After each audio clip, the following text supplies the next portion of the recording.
எடுத்துக்கிட்டே இது மட்டும்.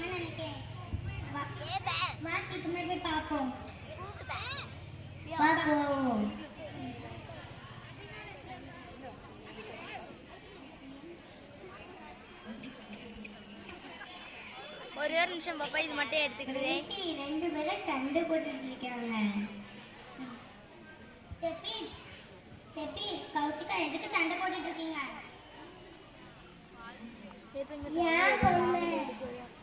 அப்படியே முன்னாடி எடுங்களேன் கொஞ்சம். இது மட்டும் எடுத்துக்கிட்டேன். சண்டை போட்டுட்டு இருக்கீங்க. அங்க வீடியோஸ்ல நிறைய பொம்மை காட்டுறாங்க. வாங்க வீடியோஸ் கருத்து வசனம். எல்லாவற்றிற்கும் மேலாக ஒருவருக்கு ஒருவர் ஊக்கமாக அன்புள்ளவர்களா இருங்கள். 1 பேர் 4 8 வசனத்தின்